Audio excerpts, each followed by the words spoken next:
Hello दोस्तों, मेरा नाम है आनंद और आप देख रहे हैं द कॉमर्स ट्यूटर। आज के इस वीडियो में हम जो टॉपिक डिस्कस करेंगे वो एक थ्योरेटिकल टॉपिक है जिसको कहते हैं रिजर्व्स एंड प्रोविजंस। तो वीडियो स्टार्ट करने से पहले मैं आपको बता देना चाहता हूँ कि ये पूरी टॉपिक जो है ये मैंने अपने वेबसाइट में इसकी पूरी डिस्कशन कर रखी है।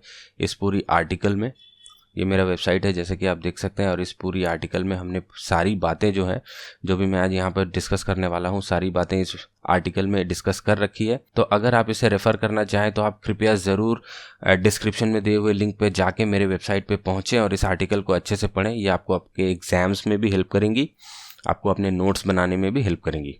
तो चलिए अब हम अपने मेन वीडियो की तरफ चलते हैं। तो ये टेक्स्ट हमने कुछ लिख के रखा है रिजर्व्स एंड प्रोविजन से। तो हम सबसे पहले पढ़ेंगे प्रोविजन। तो प्रोविजन क्या होता है, चलिए पढ़ते हैं। The word provision is use to denote an amount written off against और set aside out of profits.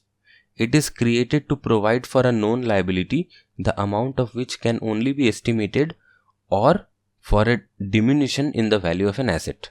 तो क्या लिखा है, जो प्रोविजन जो वर्ड है ये यूज किया जाता है क्या डिनोट करने के लिए, an amount written off against और set aside out of profits. तो प्रोविजन जो है ये प्रॉफिट से निकाली हुई एक अमाउंट है।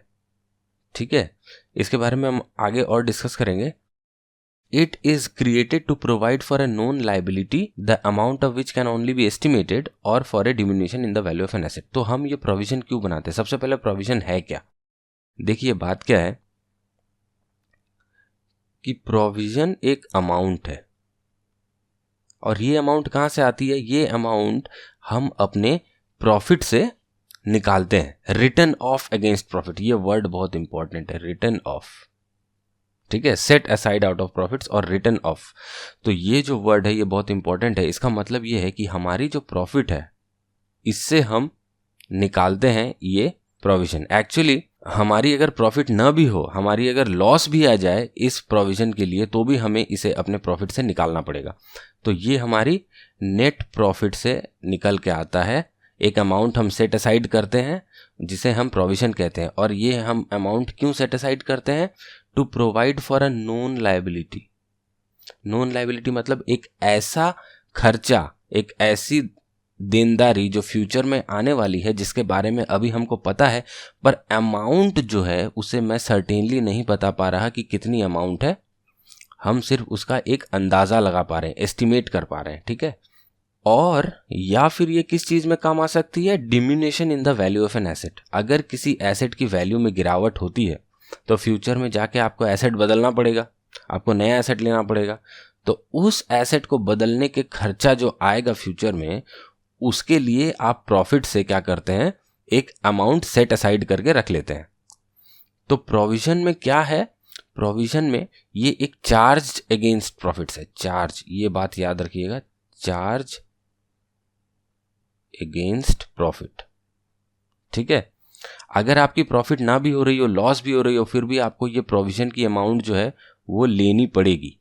ओके, और ये क्यों लिया जाता है? किसी नोन लायबिलिटी के लिए। नोन लायबिलिटी मतलब आपको पता है कि ये खर्चा होने वाला है किसी पर्टिकुलर कॉज के लिए, लेकिन आप उसका अमाउंट अभी तक सर्टेनली बता नहीं पा रहे हैं। आप सिर्फ एस्टिमेट लगा पा रहे हैं कि कितना खर्चा हो सकता है। उस एस्टिमेट के बेसिस पे ये प्रोविजन क्रिएट किया जाता है। या फिर अगर आपकी कोई एसेट के वैल्यू में जो गिरावट हो रही हो, तो उसको फ्यूचर में आपको नया एसेट लेना पड़ेगा। उसको लेने के लिए आपको जो पैसे चाहिए होंगे, इसलिए आप नेट प्रॉफिट से कुछ पैसे अलग करके एक प्रोविजन क्रिएट करके रख रहे हैं, जैसे कि प्रोविजन फॉर डिप्रिसिएशन। तो thus regarding provisions there are some important facts that we should remember. तो प्रोविजन से रिलेटेड कुछ इंपॉर्टेंट फैक्ट्स हैं जो हमें याद रखने हैं। चलिए देखते हैं ये फैक्ट्स क्या हैं। सबसे पहला पॉइंट है, it is a charge against profits. ठीक है, ये चार्ज अगेंस्ट प्रॉफिट्स है। और एप्रोप्रिएशन ऑफ प्रॉफिट ये नहीं है, it is not an appropriation of profits. अब चार्ज अगेंस्ट प्रॉफिट्स और एप्रोप्रिएशन ऑफ प्रॉफिट्स में अंतर क्या है मैं बताता हूँ। मान लीजिए आपके बिजनेस को लॉस हो रहा है, या चलिए हम एकदम बहुत ही लेमैन्स लैंग्वेज में बहुत ही सिंपल सा एग्जांपल लेते हैं। मान लीजिए एक इंसान है, ठीक है, इसको अपनी बेटी की शादी करनी है। ओके, तो ये है डॉटर्स मैरिज।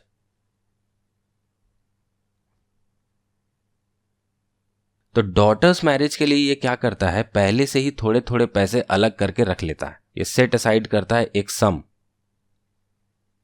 तो ये इंसान जो है ये अपनी बेटी की शादी के लिए एक अमाउंट सेट असाइड करके पहले से ही रख रहा है, और यही इंसान मान लीजिए एक और केस में कुछ सेविंग्स कर रहा है। ओके, अब क्या होता है देखिए, डॉटर्स मैरिज और सेविंग्स, ये वैसे तो डॉटर्स मैरिज के लिए भी पैसे जो बचा रहा है वो एक तरह से सेविंग्स ही हुई, पर यहाँ पर जो है ना इसका पर्पस डिफाइंड है, ये पैसे मेरे डॉटर्स मैरिज के लिए ही खर्च होने हैं। और मान लीजिए अगर इसके पास एप्रोप्रिएट फंड्स ना भी हों, एप्रोप्रिएट प्रॉफिट्स ना भी हो, या उस महीने उतनी कमाई ना भी हो, तो भी वो अपने पैसों को मतलब किसी भी तरह मैनेज करके ये पैसे सेट असाइड कर लेगा। ठीक है, ये पैसे उसे सेट असाइड करने हैं, और इस पैसे को हटाने के बाद जो उसके पास पॉकेट में बचेगी वो उसको सेव करेगा। ठीक है, तो सेविंग्स जो है ना, ये अभी हमको इसका पर्पस नहीं पता, purpose not known. Generally savings के केस में क्या होता है कि अभी पर्पस पता नहीं फ्यूचर में कभी पैसे काम आ जाए, चलो बचा लेते हैं, तो उस इंटेंशन से हम सेविंग्स करते हैं अपनी फाइनेंशियल स्टेबिलिटी को स्ट्रॉन्ग करने के लिए। पर यहाँ पर जो हम पैसे बचा रहे हैं ये किसी पर्टिकुलर पर्पस के लिए बता रहे हैं। अभी हमें श्योरली नहीं पता कि बेटी की शादी में कितने खर्चे होने हैं, पर फिर भी हम पैसे जमा करते हुए जा रहे हैं। ओके, तो ये जो केस है ये केस हो गया प्रोविजन का। मतलब पता नहीं आपके पास कुछ भी इस महीने आपकी अच्छी खासी कमाई हो या ना हो, आपको ये पैसे सेट असाइड करके रखने हैं क्योंकि आपको पता है कि ये खर्चा होगा। पर सेविंग्स क्या है, सेविंग्स का आपको खर्चा नहीं पता, पर फिर भी आप पैसे जमा करके रखते हैं ताकि फ्यूचर में अगर कभी आपको किसी चीज़ के लिए ज़रूरत पड़ जाए, अननोन लायबिलिटी के लिए आप जमा करके रखते हैं, या आप अपने आप को फाइनेंशियली स्ट्रॉन्ग रखना चाहें फ्यूचर में, तो उसलिए आप सेविंग्स करते हैं। तो यहाँ पे क्या होता है कि अगर आपको किसी महीने में अच्छी कमाई न हुई तो हो सकता है कि आप सेविंग्स न भी करें, उस महीने आप स्किप कर दें कुछ पैसे सेव करना। पर इस केस में जो डॉटर्स मैरिज का केस है, इस महीने आप कितनी भी मुश्किल हो जाए आप पैसे सेट असाइड करके रखेंगे। तो ये केस है प्रोविजन का, और ये सेविंग्स वाला केस जो है ये है रिजर्व्स का केस। ठीक है, तो ये मेन डिफरेंस है। तो प्रोविजन जो है वो आपके चार्ज अगेंस्ट प्रॉफिट्स है। आपकी प्रॉफिट्स एडिक्वेट हो या ना हो, या हो सकता है आप लॉस में भी चले जाएं, फिर भी आपको प्रोविजन क्रिएट करना ही पड़ेगा अकाउंट्स में, क्योंकि आपको पता है कि ऐसा कुछ होने वाला है, ऐसा कुछ खर्चा हमारा होने वाला है। पर फर्क सिर्फ इतना है कि कितना खर्चा होने वाला है वो आपको एक्यूरेटली नहीं पता, आप अमाउंट जो है वो एस्टिमेट कर रहे हैं। और रिजर्व्स जो हैं उनके बारे में हमें नहीं पता कि किस खर्चे में काम आएंगे, पर प्रॉफिट से हम कुछ पैसे साइड करके रख लेते हैं ताकि फ्यूचर में अगर कभी हमें पैसों की ज़रूरत पड़े, कोई अननोन लायबिलिटी आ जाए, तो हम रिजर्व से उन पैसों को यूज़ कर लें, या और भी किसी भी काम में लगा सकते हैं ये पैसे। तो चलिए अपने नोट्स को आगे पढ़ते हैं। ये प्रोविजन की अमाउंट जो है वो can not be accurately calculated and can only B estimated. जैसा मैंने आपको बताया कि प्रोविजन जो है वो एक अकाउंटिंग एस्टिमेट है, ये एक्यूरेटली कैलकुलेट नहीं की जा सकती। अगर कोई खर्चा आप एक्यूरेटली कैलकुलेट कर सकें तो आप सीधे खर्चा ना बुक कर लें, आपको प्रोविजन लेने की क्या ज़रूरत है। आप एक्यूरेटली कैलकुलेट नहीं कर पा रहे हैं बोल के ही तो आप प्रोविजन ले रहे हैं। ठीक है, it is provided for meeting an expected loss और liability and to show the assets and liabilities at their true values. तो जैसा कि मैंने बताया कि एक्सपेक्टेड लॉस या लाइबिलिटी है, जैसा कि बेटी की शादी हमें पता है कि ये होने वाला है, हमें पता है, उसके लिए हम प्रोविजन लेते हैं। ठीक है, अब चौथा पॉइंट क्या है, it is created with a definite objective. अब देखिए ध्यान से, प्रोविजन जो है वो एक डेफिनिट ऑब्जेक्टिव के साथ क्रिएट होता है, या तो रिप्लेसमेंट ऑफ एसेट्स के लिए, या आपकी बैड डेब्ट्स होनी है या कुछ होनी है उसके लिए। मतलब आपको पता है कि आप प्रोविजन किस कारण से क्रिएट कर रहे हैं। फिर से वही एग्जांपल, बेटी की शादी, आप पैसे किस लिए जमा रहे हैं, बेटी की शादी करने के लिए, तो ऑब्जेक्टिव जो है वो डेफिनेट है, but the amount charged for it depends upon assumptions और एंटिसिपेशंस। आपकी प्रोविजन क्रिएट करने के ऑब्जेक्टिव तो डिफाइंड है, आपको पता है कि आप क्यों क्रिएट कर रहे हैं, किस कारण से क्रिएट कर रहे हैं, पर आप जो अमाउंट उस प्रोविजन में डाल रहे हैं ना, वो आप एजम्पशन के बेसिस पे डाल रहे हैं, एजम्पशन या एंटिसिपेशन के बेसिस पे, क्योंकि आप श्योरली नहीं बता सकते कि कितने पैसे खर्च करने हैं। चलिए यहाँ पर एक एग्जाम्पल लिखा है हमने, वो पढ़ते हैं। लाइबिलिटी टू पे tax is a known liability. ठीक है, सबको पता है कि हमें टैक्स पे करना है, ये एक लाइबिलिटी है, और हम सबको पता है ये हमारे सर पे ये लाइबिलिटी आएगी।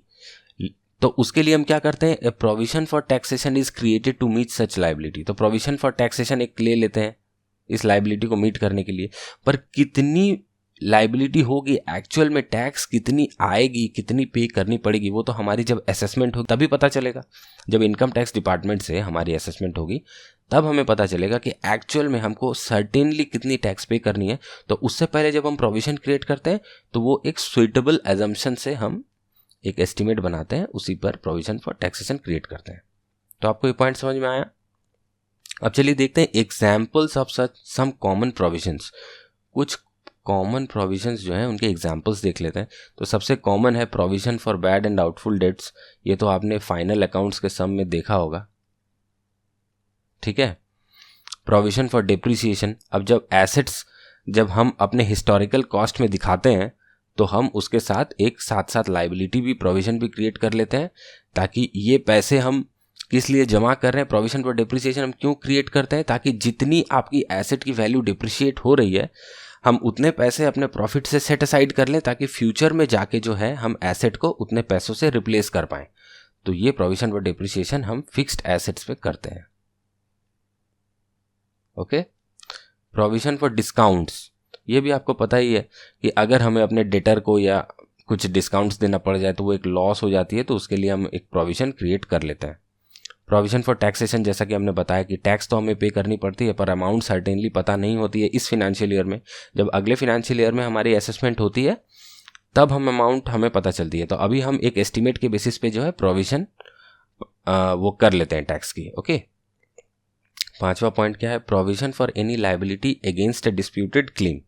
अब मान लीजिए कि कोई कोर्ट केस चल रहा है वगैरह और आपको लगता है कि आप केस हार जाएंगे, डिस्प्यूटेड क्लेम है, तो उस पर कितना खर्चा हमारा आ सकता है, कितनी कॉम्पेंसेशन देनी पड़ सकती है, तो उसके अगेंस्ट में भी हम कभी कभी प्रोविजन क्रिएट कर लेते हैं। अब provision for discount on creditors, ये क्या है? चलिए देखते हैं।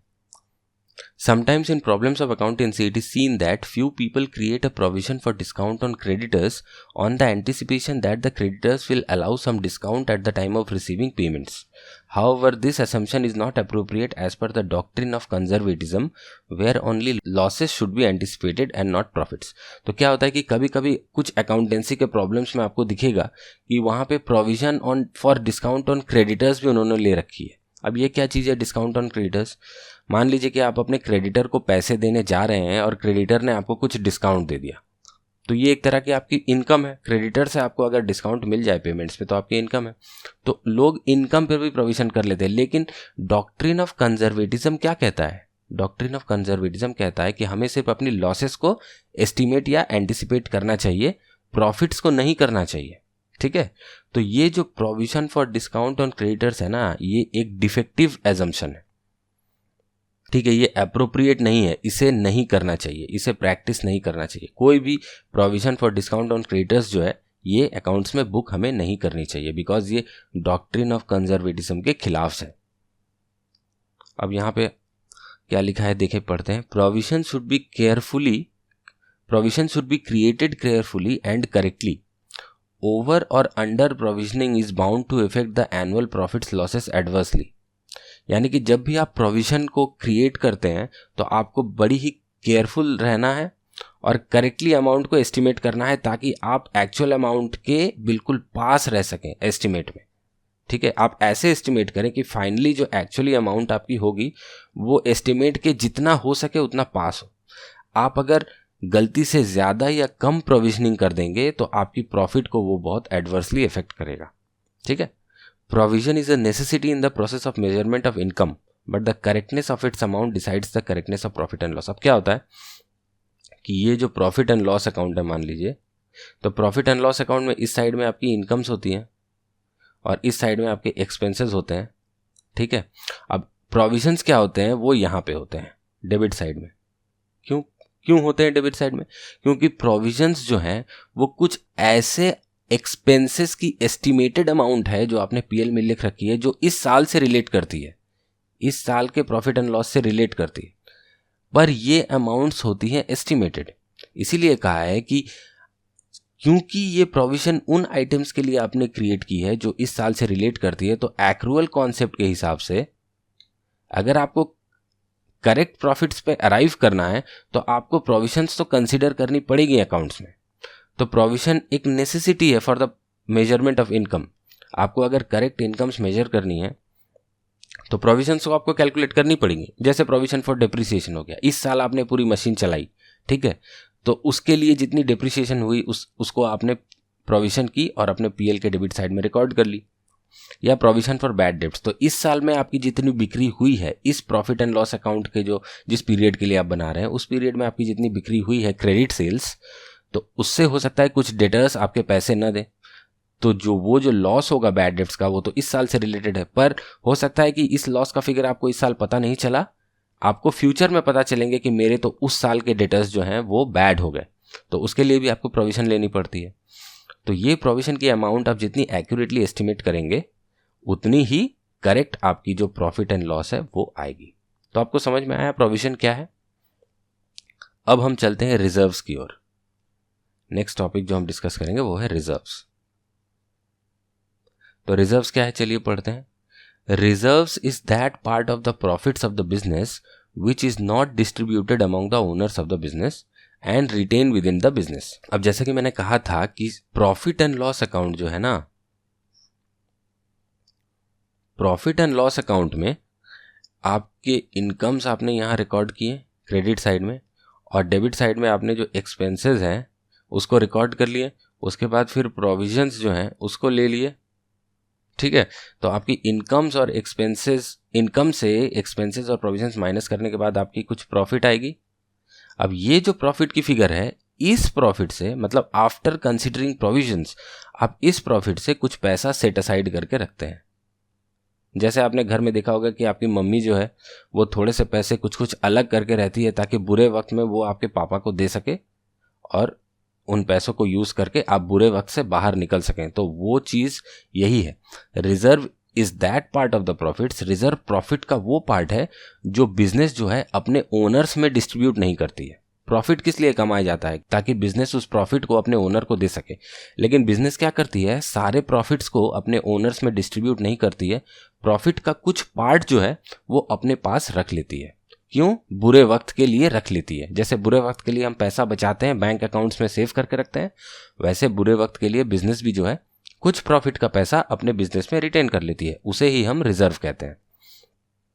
Its purpose is to strengthen the financial position.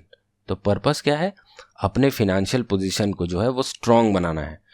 और मीट अनफोर्सीन लॉसेस, फ्यूचर में कोई अनदेखी लॉसेस हो सकता है, हमारे गोडाउन में आग लग जाए, भगवान ना करे कभी ऐसा हो, पर हो सकता है हमारी गोडाउन में आग लग जाए, बाढ़ आ जाए, कुछ इनकम टैक्स की रेड हो जाए, पेनल्टी हो जाए। तो ये जो अनफोर्सीन लॉसेस है जो फ्यूचर में आ सकती है, हमें पता नहीं है, ठीक है, उन लॉसेस को, ये लॉसेस जब हमें हो हमें बहुत ज़्यादा धक्का ना लगे, हमारे पास कुछ पैसे सेविंग्स में हो, उसलिए हम रिजर्व क्रिएट करते हैं। समझ में आया आपको? बहुत ही सिंपल कॉन्सेप्ट है। तो देख रहे हैं आप प्रोविजन से डिफरेंस क्या है। प्रोविजन जो हम क्रिएट करते हैं वो स्पेसिफिक कारण के लिए क्रिएट करते हैं, हमें पता होता है कि हम किस लिए क्रिएट कर रहे हैं। पर रिजर्व जो है वो हम किसी स्पेसिफिक कारण के लिए क्रिएट नहीं करते हैं, हम अपने प्रॉफिट से थोड़ा सा पैसा साइड करके रख लेते हैं, अपने ओनर को नहीं देते हैं, ठीक है, ताकि हम फ्यूचर में फाइनेंशियली स्ट्रांग रहें। कोई ऐसी लॉस आ जाए जिसके बारे में हमें पता नहीं थी तो हम उसको फेस कर सके और अपनी बिजनेस की फाइनेंशियल पोजीशन को स्ट्रांग बना सके, ठीक है। Thus regarding reserves there are some important facts. तो रिजर्व्स के रिलेटेड ये बातें हमें ध्यान रखनी है। It is an appropriation of profit. तो प्रोविजन के अगेंस्ट में हमने क्या कहा था, चार्ज अगेंस्ट प्रॉफिट, मतलब इनकम से हमें प्रोविजन को लेस करके तब हमें प्रॉफिट आ रही है। और ये जो है एप्रोप्रिएशन ऑफ प्रॉफिट है कि प्रॉफिट से हम अमाउंट सेट असाइड करके रख ले रहे हैं और उसके बाद जो अमाउंट बच रही है उसे डिस्ट्रीब्यूट कर रहे हैं, ठीक है। तो ये कोई खर्चा नहीं है रिजर्व हमारा। प्रोविजन जो है वो हमारे पीएल अकाउंट में खर्चे के हिसाब से दिखाया जाता है, पर रिजर्व जो हम क्रिएट कर रहे हैं वो हमारा कोई खर्चा नहीं है, बल्कि प्रॉफिट का एक पार्ट है जो हम साइड करके रख रहे हैं। It is not an expense, not an expense, ठीक है। It is retained in the business for meeting future needs of unknown nature. जो मैंने कहा कि बिजनेस में पैसे जो है, प्रॉफिट के पैसे वो रख लिए जाते हैं, मालिक को नहीं दिया जाता, ताकि बिजनेस ग्रो कर सके फ्यूचर में। और कोई अननोन नेचर की अगर कोई ज़रूरत आ जाए जो हमें अभी पता नहीं है, पर हो सकता है फ्यूचर में पैसों की कुछ ज़रूरत पड़ जाए, तो यहाँ से पैसे जो है रिजर्व से निकाल के हम यूज़ कर लें। इट में be used for payment of dividends, ठीक है। तो डिविडेंड मतलब ओनर को जो हम प्रॉफिट डिस्ट्रीब्यूट करते हैं उसी को डिविडेंड कहते हैं। तो फ्यूचर में अगर आपको लगे कि रिजर्व्स की अमाउंट ज़्यादा हो गई, इतनी रिजर्व्स बिजनेस में चाहिए नहीं, तो आप ओनर्स में फिर बाद में डिस्ट्रीब्यूट भी कर दे सकते हैं। लेकिन एक कैपिटल रिजर्व होती है, उसको छोड़ के कैपिटल रिजर्व जो है वो ओनर्स में डिस्ट्रीब्यूट नहीं हो सकती, ये हम बाद में डिस्कस करेंगे। It makes a business financially strong. तो रिजर्व जो है वो बिजनेस को फाइनेंशियली स्ट्रॉन्ग बनाती है। तो दोस्तों आज के वीडियो में बस इतना ही डिस्कस करते हैं, वीडियो काफ़ी लंबी हो चुकी है। अगले वीडियो में हम जो डिस्कस करेंगे वो है types of reserves, capital reserve, revenue reserve और पर्पस, इन लोगों की पर्पस, और भी बहुत सारी चीज़ें हैं। इन दोनों की डिफरेंसेस रिजर्व और प्रोविजंस की, ये हम अपने आने वाले वीडियो में डिस्कस करेंगे। तो अगर आपको ये चीज़ें पढ़नी है, ये आइटम्स, तो आप मेरे वेबसाइट में जाइए, जाके आपको ये आर्टिकल पूरी मिल जाएगी। आप विजिट कीजिए, डिस्क्रिप्शन में आपको लिंक मिल जाएगा। तो दोस्तों आज के वीडियो में बस इतना ही। आशा करता हूँ कि आपको ये वीडियो पसंद आया होगा। अगर आपको ये वीडियो पसंद आया हो तो आप इसे लाइक करें, कमेंट करें, शेयर करें और मेरे चैनल को सब्सक्राइब करना ना भूलें। इस वीडियो को देखने के लिए आपका बहुत बहुत धन्यवाद। आपका दिन शुभ हो।